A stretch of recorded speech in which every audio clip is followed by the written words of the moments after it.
What's up, guys, and welcome back to my channel. Alexander Volkanovski has opened up about a possible path toward a lightweight title shot, but he made it clear that he wants to earn it the right way. Volk explained that everything starts with a win over Diego Lopes, and from there he is willing to move quickly rather than hold up the division. He said there are a lot of hungry contenders waiting, and it would not be fair for him to sit on the top and slow things down. Volkanovski shared that his plan is to go out, handle business, and then look for a fast turnaround around February. If the timing works, he would be ready to fight either Movsar Evloev or Lerone Murphy, depending on how things play out. For him, staying active is important, and he wants to keep proving himself against the best available opponents. He stressed that whoever is next in line, he will be prepared to step in and take that fight. When talking about a potential lightweight title opportunity, Volk was honest and grounded. He said that if the UFC came to him and asked him to take that fight immediately, he would obviously accept it. However, he also believes that title shots must be earned,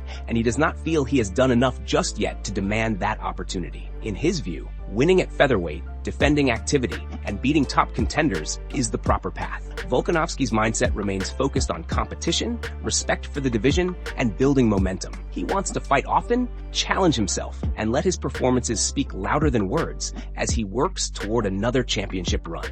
And before we continue, make sure to leave a like on the video and subscribe to help support the channel. Moving on to another news, Derek Lewis has shared the one fight he would love to watch as a fan in 2026 while continuing preparations for his upcoming bout at UFC 324. Lewis is currently focused on his matchup against Waldo Cortez Acosta, but during a recent interview, he took a moment to talk about the fights that excite him outside of his own division. When asked about a dream matchup, Derek did not hesitate for long. After joking around for a moment, he pointed to a clash between Khamzat and the lightweight champion, Islam Makhachev. Lewis said that matchup immediately stood out to him as something special and entertaining, even from a fan's perspective. He described it as one of those fights that would naturally deliver excitement, pressure, and chaos once the cage door closes. Derek kept his answer simple and direct, explaining that watching those two collide would be must-see television. He did not dive into predictions or technical breakdowns, but the tone made it clear that the styles alone are enough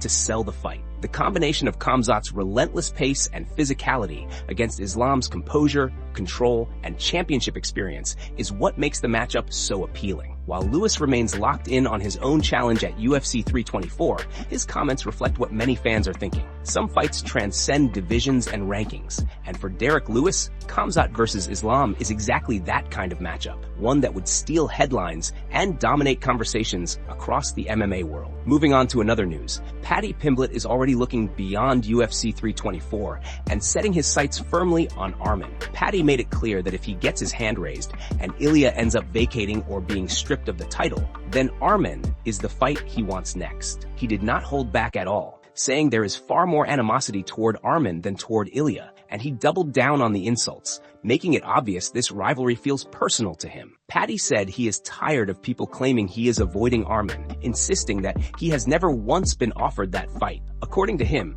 if the offer had ever come, the fight would already be done. He believes Arman is being overrated and says people constantly underestimate his own wrestling and scrambling. Paddy pointed out that many fans laughed at the idea of him wrestling until he proved them wrong in the past, reminding everyone how he took Michael Chandler down and slammed him on his head. While much of the focus was on Paddy and Arman, Justin Gaethje also came up as he approaches what he views as a now or never moment in his career. Justin has been open about the fact that this is likely his final run at gold, and his vision is very specific. He wants to win the interim belt, unify it with Ilya, and if everything lines up perfectly, even earn a chance to run back a rematch with Max Holloway to get revenge. Justin acknowledged that an interim belt does not always carry the same emotional weight as an undisputed title, but he understands that on paper, it still puts him exactly where he wants to be. He knows fans are already dreaming about Paddy versus Ilya, but he made it clear that his goal is to ruin that fantasy entirely. He also brought up his own history,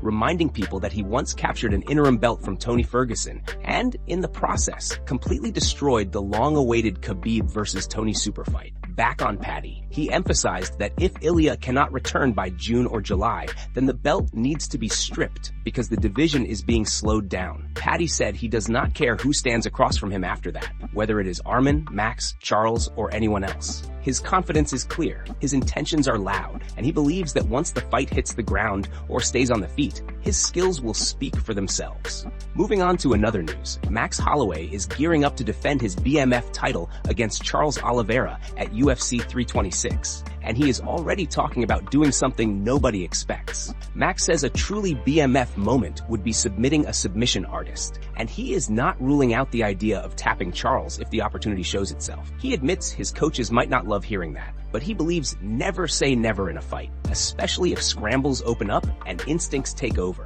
For Max, the mindset is simple. If a submission presents itself, he will take it, and doing that to a world-class grappler would be special. Max also opened up about an injury he picked up in his recent win over Dustin Poirier at UFC 318, where he earned a unanimous decision. He revealed that his right hand, particularly his thumb, took some damage during the fight after landing hard shots. Despite that, he made it clear that recovery has been going extremely well and that he feels confident heading forward. According to Max, the focus after the fight was getting healthy as quickly and as smartly as possible, and he credits his medical team for making that happen. He gave a lot of praise to the doctors and specialists back home in Hawaii who helped him through the process. Max mentioned that getting appointments in Hawaii can be difficult, which made him even more grateful for the support he received. He highlighted his physical therapist, Brian Lee, saying that his body feels like it is working at 120% thanks to the work they put in together. Max also shouted out doctors like Dr. Kaguchi, describing them as animals who always find a way to get things done. Now fully focused on UFC 326, Max sounds energized and motivated. He is excited about the matchup with Charles Oliveira and the challenge it brings. Whether it stays on the feet or hits the ground, Max believes anything can happen once the cage door closes. Submitting a submission artist would be a massive statement, but for Max Holloway, it is all about being ready for every possible moment and embracing whatever the fight gives him. The plan remains disciplined, patient, and fearless, mixing pressure, volume, and awareness, trusting preparation, health, and confidence to carry him through camp, fight week, and the spotlight with calm focus throughout everything. Moving on to another news. Diego Lopes says he is fully prepared for a trilogy if he defeats Alexander Volkanovski in their upcoming rematch. Lopes explained that a win would make the score 1 apiece, and he would have no problem running it back again with a legend like Volkanovski. He made it clear that he never says no to fights, especially big ones, and believes the fans already know that about him. According to Diego, if the UFC asks him to walk again, he will walk again without hesitation. Lopes spoke respectfully about Volkanovski, calling him a legend of the sport and one of the best fighters of this generation. He said sharing the cage with someone like that automatically puts you in line for major opportunities and tough challenges. Diego also mentioned that he is open to fighting other top contenders, including Movsar, if things shift slightly in the division. He believes staying active and available is the most important thing when you are close to the title picture. While names like Lerone and Movsar are waiting, Diego feels that being matched with the champion keeps everyone honest and competitive. For him, the goal is simple: win the rematch, stay ready, and accept whatever fight comes next, whether that is a trilogy or another dangerous contender in the division. Moving on to another news. Daniel Cormier has shared his honest thoughts on the idea of competing against Jon Jones again, and he is not convinced it would ever happen in a wrestling setting. DC said that while fans keep pushing the idea and talking about different promotions and matchups, the reality is that getting both of them to agree on anything would cost a massive amount of money. According to him, there are very few people or organizations that could actually make a situation like that happen. Cormier explained that a wrestling match sounds nice as a fantasy, but he seriously doubts Jon would be willing to step into that world with him. DC believes that in pure wrestling, he would embarrass Jon, and that is why he does not think Jon would ever sign off on it. He described the talk around it as pipe dreams rather than something realistic. While DC made it clear he has no interest in fighting Jon Jones in MMA again, he did leave the door open for other formats. He said he would be willing to wrestle Jon if Jon genuinely wanted it, but he also admitted that he personally does not have the desire to wrestle anymore. DC pointed out that if he still wanted wrestling matches, he would not have retired from the sport in the first place. Cormier also addressed the idea of boxing, and surprisingly sounded more open to that option. He said he would box Jon and even joked about boxing his face up, but quickly followed by reminding everyone that he is older now. DC laughed about his gray beard, saying he is a commentator at this stage of life and mostly just chilling. Despite that relaxed attitude, DC did not shy away from confidence when talking about wrestling specifically. He said that if they put on shoes, got into a wrestling stance, and competed under wrestling rules, it would be 10-0 all day. He reminded everyone that he is a two-time Olympian and believes the gap would be obvious, even though Jon is often described as an underrated wrestler. In the end, Cormier sounded realistic and at peace. He prefers not to do any of it, enjoys his current role, and is comfortable letting these debates stay as conversations rather than real competitions. Moving on to another news, Team Khabib has gone straight at Paddy Pimblett ahead of UFC 324, with strong criticism coming from undefeated PFL lightweight champion Usman Nurmagomedov. Usman, a key member of Khabib's Dagestani squad, did not hold back when discussing Paddy's rise in the UFC, saying flat out that he does not believe Pimblett is elite and does not deserve an interim title shot. The comments came as Usman prepares for his own PFL title defense against Alfie Davis on February 7th.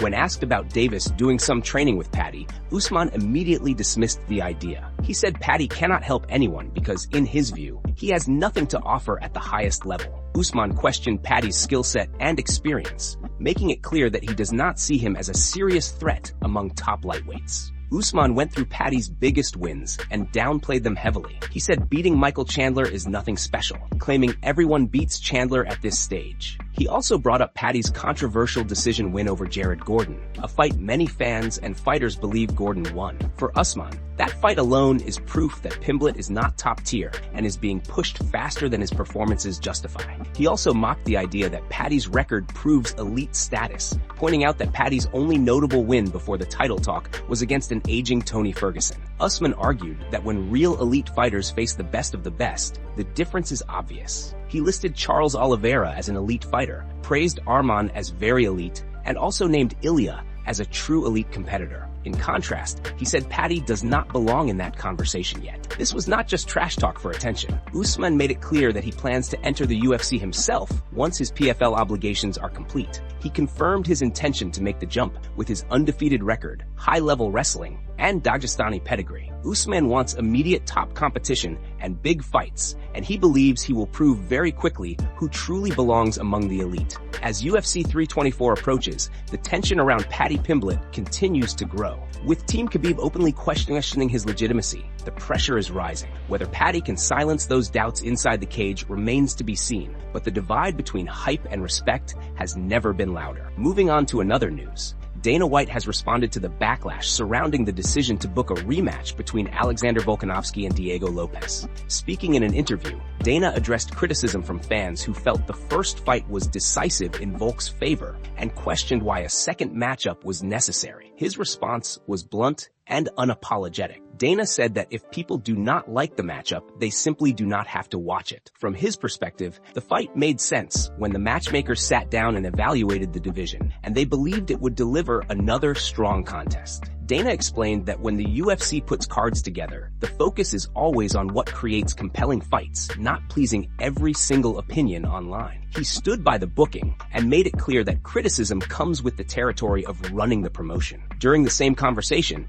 Dana was also asked about Alex Pereira briefly dating Tracy Cortez and the attention it received on social media. Dana completely brushed it off and showed zero interest in the situation. He described it as gossip and said he does not care about that kind of stuff at all. According to him, fighters are grown men and women who can do whatever they want with their personal lives, and it has nothing to do with his job or the fights inside the cage. Moving on to another news, Jorge Masvidal has hinted that a massive fight could be on the horizon, and he hopes it takes place at the UFC White House event. After UFC CEO Dana White shut down the possibility of Conor McGregor facing Michael Chandler at the event, speculation immediately shifted toward a potential McGregor versus Masvidal matchup, with fans and analysts discussing it heavily across social media. Masvidal recently addressed the growing buzz in an interview with MMA Junkie, giving fans a glimpse of what might be coming. He explained that some of the details are level 5 only access, meaning he cannot reveal too much just yet, but he is training for something big. Masvidal emphasized that he wants to give fans what they want, not what they expect, teasing that some fight news is coming soon and that it will be very significant. While he did not outright confirm a fight with McGregor, he hinted that more clarity could arrive in about 10 days, suggesting a potential announcement is imminent. The timeline Masvidal mentioned aligns with Dana White's recent plans for the UFC White House lineup. White stated that matchmaking for the event would begin after UFC 324, which is scheduled for next week, indicating that the organization is preparing to start formal discussions and build the card. Masvidal's comments fuel excitement for fans who have been eagerly speculating about big-name matchups at the UFC White House. While nothing is officially confirmed, the combination of Masvidal's hints, White's scheduling updates, and social media buzz points toward a major announcement in the coming days. The potential for a high-profile fight with McGregor has fans eagerly awaiting further details, and Masvidal is clearly positioning himself as a key player in what could be one of the most talked-about events in recent UFC history.